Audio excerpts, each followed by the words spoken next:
MSL 이은주 자매입니다.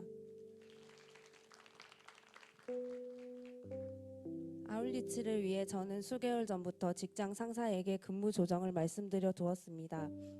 하지만 아울리치 출발 몇 주 전 사전 설명도 없이 오프 신청을 한 날에 절반의 근무가 들어가 있는 근무표를 내놓으셨습니다.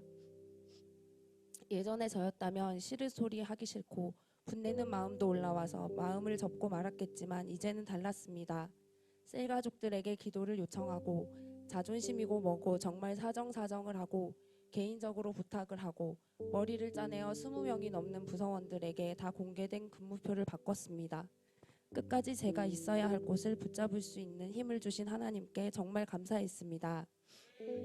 그렇게 매번 전도와 선교의 길을 막는 것 같았던 직장 상사는 제가 돌아와 걸걸한 목소리를 하고 출근하자 은주 선생님이 의료봉사 다녀와서 고생이 많네 라며 응원하듯 말씀하셨습니다. 선교라고 말씀드렸었고 의료도 봉사도 아니었지만 어쨌든 좋은 일이라고 생각해 주시는 것에 위로와 의료 선교라는 또 다른 기도 제목을 얻었습니다. 그런 우여곡절 끝에 저는 이번에 두 번째 아울리치에 다녀왔습니다. 첫 번째는 양육반을 갓 수료했던 2019년 겨울 필리핀 아울리치였습니다. 4년이라는 긴 공백만큼 어느덧 저도 자라 그때와 비교할 수 없이 더욱 풍성한 은혜를 누릴 수 있었음에 또한 감사합니다. 아울리치에서는 둘째 날 아침 일찍 예배를 드리고 짧은 백지전도 연습 후 바로 팀별 첫 번째 백지전도 시간이 시작됩니다. 4년 전 같은 시간에는 3인 1조였던 한 팀이 두세 명 정도에게 복음을 전했었습니다.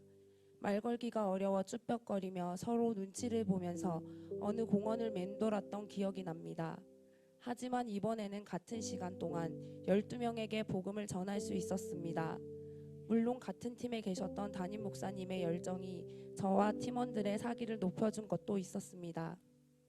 처음에는 담임 목사님과 한 팀이라는 것이 너무 긴장되었지만 막상 영혼 앞에 서니 멀고 멀게 느껴졌던 담임 목사님은 탁월한 동역자가 되어주셨습니다.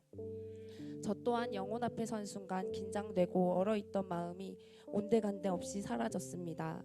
망설임이 없었고 누가 잘 받아줄까 거절하지 않을까 하는 생각이 아니라 한 명 한 명의 눈동자를 보면서 누가 예비하신 영혼입니까?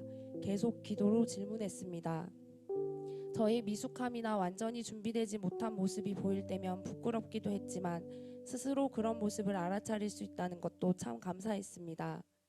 아울리치로 선교 현장을 경험하면서 하나님을 더 잘 의지하는 것을 넘어 100% 의지하는 것이 어떤 것인가 하는 시각이 열린 것 같습니다. 나의 힘을 내려놓고 온전히 성령의 역사를 따라 시선을 옮기고 발걸음을 옮겨가길 했으며 그 흐름을 따라 움직여보는 체험은 참 신기하고도 쉬웠습니다. 언젠가 담임 목사님의 설교 가운데 가치 있는 일에 시간과 소유를 쓰는 것은 지혜로운 일이라고 하셨던 말씀이 기억납니다. 하나님은 한 영혼이 돌아오는 것을 기뻐하시고 특히 연합하여 선교하는 것을 기뻐하신다는 것을 아울리치 선교를 하며 새삼 깨닫게 되었습니다. 하나님이 기뻐하실 일을 하고 사는 것은 인생 최고의 가치로운 일이라는 것을 알았으니 보내든지 나가든지 선교에 하나님이 주시는 말씀에 따라 저의 시간과 소유를 맡기고 살 것입니다. 한편 셋째 날 해피미팅에서도 너무 기쁘고 벅찬 마음에 다 함께 방방 뛰고 찬양 시간에도 너무 몸을 사리지 못해서 밤이 되자 안 좋던 고관절이 아파왔습니다. 하지만 이튿날 아침 예배 시간 중 새 힘과 치유를 구하는 기도를 통해 온전히 회복되었고 아울리치를 모두 마친 지금까지 어떤 통증도 불편함도 없다는 것이 참 신기하고 감사합니다. 할렐루야. 아울리치를 통해 한 영혼을 너무도 사랑하시는 하나님의 크신 사랑을 느꼈습니다. 그리고 그 하나님의 크신 사랑이 어떻게 한 사람을 변화시켜 가는지 속성으로 볼 수 있었습니다. 지난번 아울리치 때에는 해피미팅을 현지 사역자와 단기 선교사가 함께 진행했었습니다. 하지만 어느새 양육과 훈련으로 성장한 현지 사역자들이 환영과 시작기도, 찬양과 말씀 선포, 영접기도와 마침기도까지 모든 과정을 이끌어갔습니다. 필리핀 현지 사역자들은 뭔가 느리고 복음을 나눌 때의 열정의 온도도 뭔가 낮아 보였습니다. 처음에는 많이 피곤한가 하는 생각도 들었습니다. 하지만 현지인들을 만나면서 그렇게밖에 보지 못했던 스스로를 많이 회개했습니다. 상황과 환경에 눌려 희망이 없이 같은 날들을 반복하며 살아가던 그들이 복음으로 변화되어 이제는 다른 이들에게 전하겠노라 다짐하고 실제 그 현장으로 뛰어들어 헌신할 수 있게 되었다는 것이 보였습니다. 그 사이에 얼만큼의 인내와 은혜가 있었을지 양육 훈련 과정을 통해 그들 또한 나와 같이 수십 번, 수백 번 넘어지면서도 또다시 일어나 사역의 자리를 지키고 있다는 것을 깨달았을 때 가슴이 뜨거워지고 눈물이 나고 하나님께 너무너무 감사했습니다. 두날개 선교센터 현장을 직접 보고 나니 문서국에서 앞으로 월보의 전도와 선교 페이지를 어떻게 채워가면 좋을지도 생각해 보게 되었습니다. 그곳이 아니라면 볼 수 없고 들을 수 없는 모든 상황과 넘치는 하나님의 역사하심을 현장감 있고 발빠르게 전할 수 있기를 소망합니다. 하나님께서 우리 교회에 주신 복음 전파의 현장, 코앞으로 다가온 행복 모임 시즌이 너무도 기대가 됩니다. 개인적으로는 나가는 선교에 헌신하였습니다. 사실 저를 보내주십시오 라기보다 순종하겠습니다 라는 고백을 드렸습니다. 헌신의 밤 모두가 성령 충만한 가운데 주위를 돌아보니 참 열정적이고 뛰어나고 젊고 시간 많고 주님을 더 사랑하는 것 같아 보이는 사람들이 참 많았습니다. 그러기에 그 차례가 나에게 설마 오겠나 싶은 생각도 있었습니다. 하지만 상황이 어찌됐든 저는 일단 순종하고 싶었습니다. 나의 가장 가까운 스승으로서 담임 목사님이 어떤 모습에 기뻐하실지 알고 그 모습을 당연히 나의 하나님 아버지도 또한 기뻐하실 줄 알기에 많은 생각을 접고 행동으로 옮겼습니다.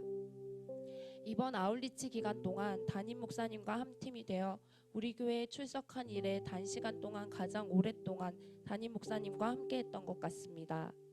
시시각각 목사님의 시선으로 주변을 바라보길 애써보고 어떤 행동이나 말씀을 하실 때마다 그 의도가 무엇일지 곰곰이 생각해 보았습니다. 팀원들에게 또 현장에서 만나는 모든 사람들에게 어떤 영향을 끼치고 어떤 변화를 가져다 주는지 참 열심히 눈으로 귀로 따라가 봤던 것 같습니다. 이 경험으로 하나님께서는 담임 목사님을 통해 나에게 주시고자 하는 것이 어떤 것인지 간접적으로 체험하는 너무 좋은 기회가 되었습니다. 원래도 참 많이 감사하고 따르길 원했었지만 그 차원을 넘어 주님께서 내 앞 가장 가까운 곳에 세워주신 길잡이요 양육자 되시는 담임 목사님을 통해 주시는 말씀에 100% 순종하리라는 결단이 확고해졌습니다. 내 길을 여호와께 맡기라. 그를 의지하면 그가 이루시고 내 의를 빛같이 나타내시며 내 공의를 정오의 빛같이 하시리로다. 시편 37편 5절에서 6절 말씀. 아멘. 아울리치 가운데 계속해서 말씀과 성령의 인도하심을 체험하며 육신의 정욕, 안목의 정욕, 이생의 자랑에서 자유해진 군더더기 없는 단순한 인생이 가까이 다가온 것 같은 느낌을 많이 받았습니다. 온전히 주님 손에 붙들려 들려오는 말씀에 즉시 순종하고 하나님이 주시는 말씀에 더 민감해지길 즐겨하며 영혼을 향한 주님의 시선을 쫓아가는 이 기쁨을 계속해서 누리길 소망합니다. 온전히 주님의 제자가 되길 애쓰시며 끊임없이 함께하자 양육해 주시는 우리 담임 목사님, 두고두고 감사를 표하겠노라 했던 그 감사를 오늘 또 진심을 다해 표현해 봅니다. 변함없는 가치를 변함없이 가르쳐 주셔서 감사합니다. 그 어느 곳보다 제게 가장 잘 맞는 환경을 주시고 가장 좋은 길을 예비하시며 복음 가운데서 인생을 더 풍성히 누리고 살게 해주시는 사랑이신 나의 하나님 아버지께 이 모든 영광 올려드립니다.